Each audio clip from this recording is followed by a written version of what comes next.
এই রেসিপিটা আমার বাচ্চাদের খুব পছন্দের রেসিপি, পুঁইগুটি ভাজা। অ্যাকচুয়ালি এটা সবার বাড়িতে আছে কি না তো পুঁইগুটি গাছ, কারণ গ্রাম বাংলাতেই সব গাছ টাছ থাকে, বাজারে পাওয়া যায় কিনা জানি না। এই যে এরকম হয় পুঁইগুটির গাছগুলো, আমাদের একটা ছোট্ট মোটো গাছ হয়েছিল, এখানে অনেক গুটি হয়েছিল। আর এটা মানে খুব ভাতটা খুব কালার হয় দেখে গুটিগুলো, এটা আমাদের বাচ্চারা খুব পছন্দ করে, তাই একটু বানাচ্ছি আজ। এটা পুঁইগুটিগুলোকে নিয়ে নিলাম গাছের মধ্যে। দেখুন দেখুন এত সুন্দর, কি সুন্দর টকটকে, একদম লাল লাল, মনে হয় একদম ছোট ছোট আঙ্গুর ফল, কালা কালা আঙ্গুর যে ওরকম। এই যে জল নিয়ে নিয়েছি, এটা একটু প্রথমে ধুয়ে নেব গুটিগুলোকে। ধোয়ার পর গুটিগুলো জলের রঙটা একদম লাল হয়ে গেছে, দেখুন এত সুন্দর রঙটা, খুব সুন্দর, এটা দেখতে আমার খুব ভালো লাগে। আর এটা ধুয়ে তারপর এটাকে দেখুন বাটিতে জলের রঙটা কীরকম লাল হয়ে আছে, খুব সুন্দর রঙটা। তো পুঁইগুটিগুলিকে ধুয়ে নিলাম, এবার জল ঝারিয়ে নিব। তারপর একটি পাত্রে এটাকে জলটা ঝারিয়ে নিয়ে উঠিয়ে রাখবো। ভালো করে ধুয়ে নেওয়ার পর খুব ভালো করে ধুয়ে নিয়েছে। এবার গুটিগুলোকে হ্যাঁ ছোটো ছোটো করবো। তারপর আমি একটা মিষ্টি কুমড়ো দিয়ে বানাবো, কারণ আজ নিরামিষ বানাবো তো। আর যেদিন রসুন দিয়ে বানানো হয়, এমনিও বানাতে পারেন রসুন সোমবার দিয়ে, আর কালো জিরে দিয়েও বানানো হয়। আজ আমি নিরামিষ বানাবো, তাই মঙ্গলবারে নিরামিষ খাই, তাই এটা নিরামিষ বানাবো। এই ছোটো ছোটো ডুমো ডুমো টুকরো করে নিলাম মিষ্টি কুমড়োগুলোকে। কালো জিরে, কাঁচা লঙ্কা দুটো নিলাম, হলদি, জিরে গুঁড়ো আর নুন। তো কিছু দরকার হয় না, খুব সাধারণ একটা রেসিপি।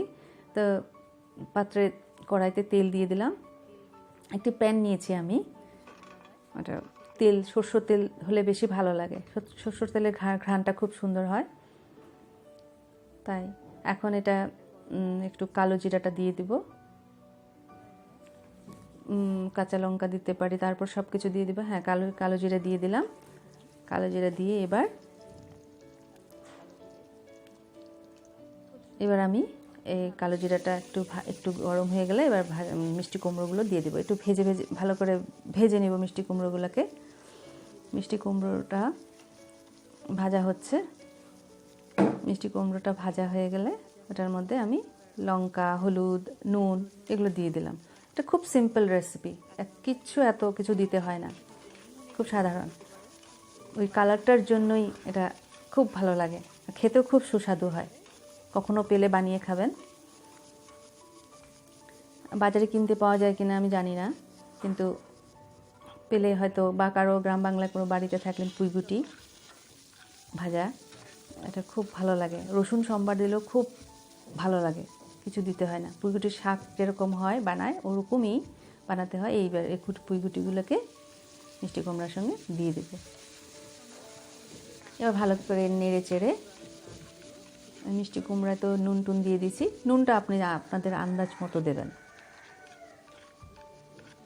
আর ঝাল যদি বেশি খান তো ঝাল একটু, কাঁচা লঙ্কাটা একটু বেশি দেবেন। আমি দুটো দিয়েছি, বাচ্চাদের জন্য বানিয়েছে তো ওরা একটু ঝালটা একটু কম খেতে চায়। এই রেসিপিটা আমি আমার শ্বশুরবাড়িতে এসেই শিখেছি, দেখেছি একদিনকার এত সুন্দর কালার ভাত হয়, আমার তো ভালোই লাগেছে। আমার শাশুড়ি মার থেকে আমি অনেক রান্না করে শিখেছি। এবার ঢেকে রাখলাম, ও আমার কবুতরগুলোকে একটু খাওয়া দিয়ে আসি।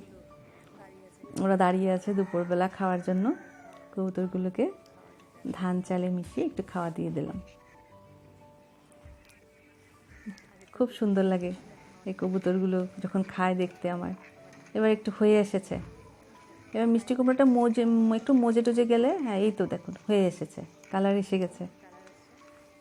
হ্যাঁ রেসিপিটা প্রায় হয়ে এলো।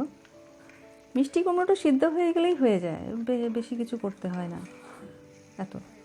একটু একটু চিনি দিয়ে দিলাম নামানোর আগে, মিষ্টি কুমড়োতে একটু চিনি দিতে হয়। আর পুঁইগুটিগুলো তো তাড়াতাড়ি সিদ্ধ হয়ে যায়। এই তো এবার নিয়ে বসেছি। এত সুন্দর রঙটা, দেখুন ভাতের মধ্যে দেখুন কীরকম সুন্দর। সঙ্গে ছিল আমার নিরামিষ ডাল, মুগ ডাল বানিয়েছিলাম, আর একটা নিরামিষ সবজি ছিল আমার সঙ্গে, আর ভাজা বেগুনি ছিল। ভাতটা কালারটা দেখেছেন, এত সুন্দর হয়েছে, লাল টুকটুকে ভাত।